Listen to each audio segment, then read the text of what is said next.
All right. First rule of this channel, we do not talk about this channel. Second rule of this channel, this is not legal advice. So there are 11 guys that I'm tracking to be tight end ones, and they range from like high upside guys to like relatively safe guys.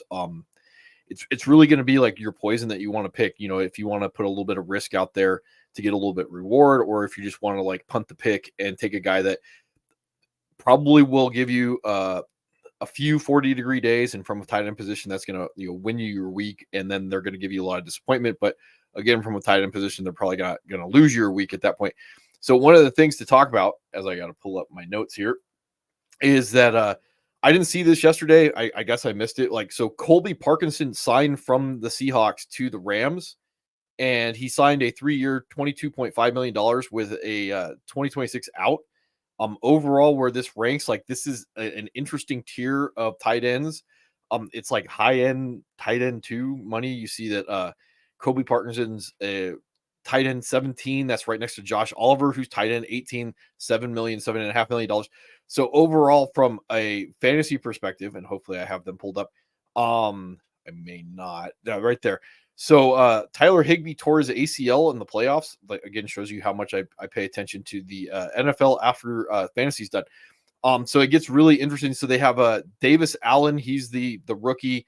I don't think he's that interesting overall. Then they have Hunter Long that they traded for to the Dolphins for. I liked him as a prospect. He hasn't basically done anything in the NFL. But they went out and they signed Parkinson anyway. They're going to pay him $7 million over the course of the next 2 seasons. What this means from a fantasy perspective is probably Tyler Higbee is not going to be a thing at all. I wouldn't be touching the Rams tight ends in the first place, but it's just something I missed yesterday going forward. So talking a little bit more about the theory behind this with Evan Ingram, when he got drafted like pretty high by the Giants, 23 overall in 2017, kind of started his season or his career strong. Then he looked like he was going to bust. He went to the Jaguars on that 1-year deal, played well. They franchised him, and then they gave him that 3-year, 25 or $41 million deal to go along with it. Now, it's a little misleading with Evan Ingram because how they use him, and I have like Sam Laporta pulled up, like quote unquote big boy routes. These aren't really big boy routes, but from a tight end perspective, like getting vertically down the field instead of just getting all these chuck downs. So you can see as I pull up Evan Ingram, his routes are more closer to the line of scrimmage. They started using him more integrated into the deeper passing game later in the season. This is where it got a little excited, as opposed to like all these checkdowns that are shorter. That kind of that why he's a gadget guy, because he's got all these athletic measurables. Coming into the league, he ran a 4.42 at basically like 6'3", 230. So he's just a big wide receiver, big slot. But that's what we're tracking on. And the reason why I'm specifically talking about Evan Ingram is overall, like, if he were in a slightly better situation, and I think McBride and Kincaid maybe, or excuse me, Josh Allen and Kyler Murray may be better quarterbacks, even though I kind of am waffly on Kyler Murray. Trevor Lawrence kind of bothers me, and the tight end or the wide receiver situation kind of bothers me. Or more accurately, how they use Evan Ingram. I don't necessarily think they're going to magically turn him into this vertical monster, because that hasn't been quite what he's been doing.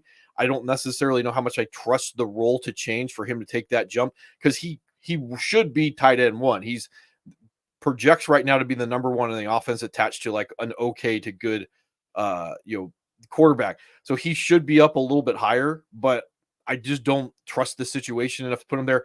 Kincaid has the draft capital. He has the athletic ability. He's attached to, one of the better quarterbacks in the league. There isn't going to be as many competition for targets on paper right now. And I have this pulled up to talk a little bit about why I have the guys ranked where they do. I was watching a mock draft with I think it was the bootleg guys and like NFL Stock Exchange, whatever. They were doing a whole bunch of these like crazy trades, and as crazy as their trades were going and some of their picks that I wouldn't agree with, the reality of it is on draft day, there's going to be things that we can't predict that are going to go on. So yeah, can I see the Cardinals draft or trading out of 4 and then someone coming up, especially to like go get a quarterback? Absolutely. That means Marvin Harrison doesn't go there. If Marvin Harrison doesn't go there, they're like, yeah, Trey McBride's going to stay pretty high up there. Marvin Harrison going to like say the Chargers would move Marvin Harrison like really far up there. But we're talking about tight ends. So again, like just expecting that Marvin Harrison is going to go there and then making rankings only for them to be changed anyway is the same same thought process of making the rankings expecting them not to change. One way or another the draft is going to shake everything up, and right now I would expect Marvin Harrison to go there. I was thinking about it. If he does land at 2 or at 4 to the Cardinals, I probably would move him down, I think, to tight end 6 or so, expecting that there's going to be a little bit more competition for targets. It still has that tight end 1 range of outcomes. We'll talk a little bit more about that in a second, but that would be my thought process. And same thing with Dalton Kincaid. If they bring in the right guy to Buffalo, I would move him down. But right now, like in my mind, he's got the straightest shot to finish as the number 1 in the best offense, and that's the simplest way to think of the position. At points last year, they were using him more like Evan Ingram, that check down machine. There were other points depending on things that we can't control. They were using him a little bit more vertical. That's what the idea was, that he was going to be that vertical type slot tight end at certain points, the nightmare guy. And we did see this a little bit with Darren Waller in the offseason, that they were going to ISO some of these tight ends like Darren Waller into the boundary and let them bully cornerbacks, and these teams just didn't do it because they're functionally retarded. So anyway, moving on, I would have Dalton Kincaid number 1 because of all those things. Trey McBride number 2.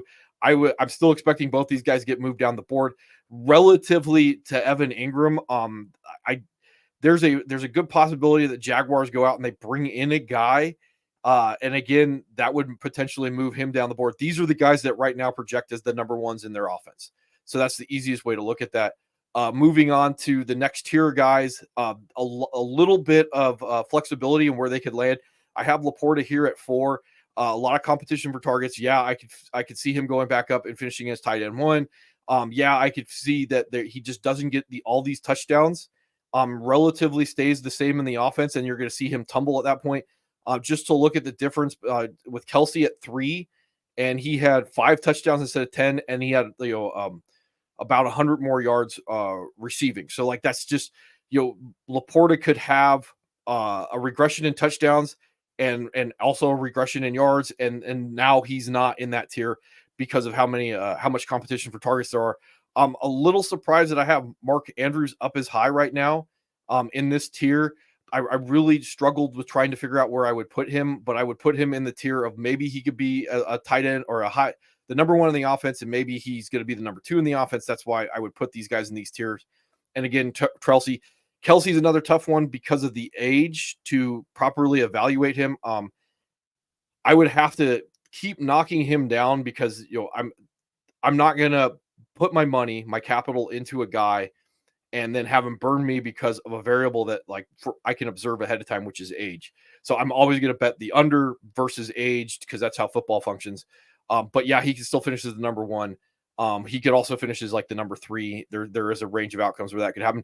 And that's on top of the fact that like when we look at the draft situation, it would not surprise me because of how deep this draft is that the Chiefs end up bringing in a wide receiver.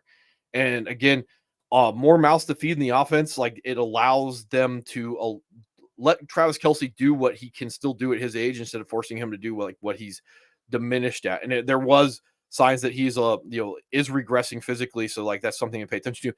I had David Njoku in the first tier, but I had to move him down. I just don't trust Deshaun Watson. I don't know if he's going to be the number 1.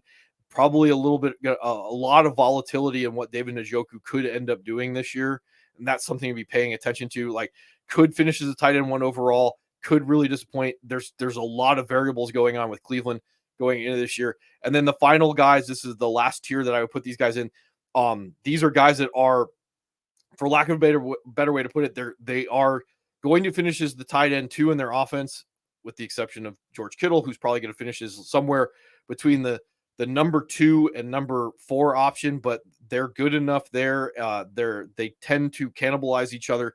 That this range of outcomes for Kittle, maybe he had touchdown regression from 2022 to 2023, but he also had almost 300 yards more receiving to go along with it.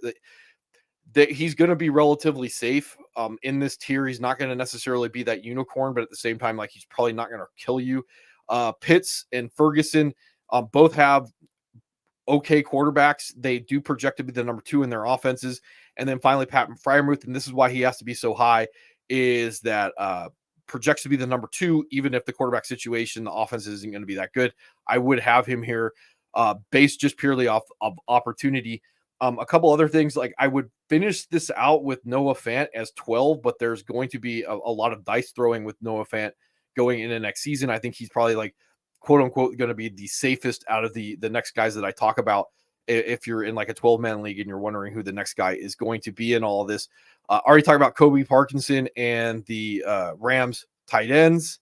And one of the other things I was going to talk about real quick is if you're wondering about like why destination and situation is so important, I would just bring up like Garrett Wilson last year, going from like basically like a late second round or a late first round draft pick to finishing as wide receiver 32 because of the Aaron Rodgers injury. So like these situations are really important to where they're going, and understanding ahead of time like the range of outcomes for where a guy could be based off the situation. So maybe we can't control the Aaron Rodgers situation, but to just bump a guy up. And I was thinking specifically about that mock draft I was watching the other day, that they had Brock Bowers going to the Bengals at 18, and that was with a T. Higgins trade. So just Brock Bowers going to the Bengals would probably put him in that dart throw tier of maybe I'll draft 2 tight ends. Brock Bowers going to the Bengals with a T. Higgins trade would probably jump him up into this tier of guys that are going to finish as wide receiver 2 or the number 2 in their offenses.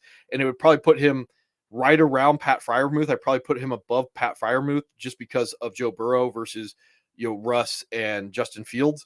That's where I would put him because we can project him out to be the number 2 in the offense at that point. Just understanding like where the landing spot and the situation matters so much.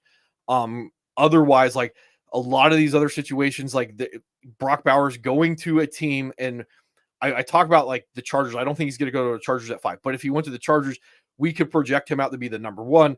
That would probably push him into this second tier of guys.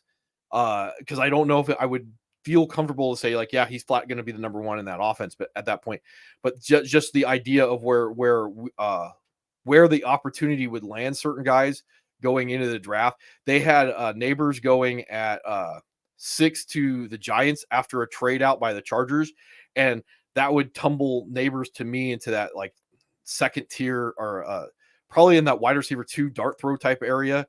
Just to understand where these guys were going. So anyway, that's about all I have on the projected tight end ones going into this year's draft. I'll talk a little bit more about them when I get the overall like top 20 video done at the end of the week.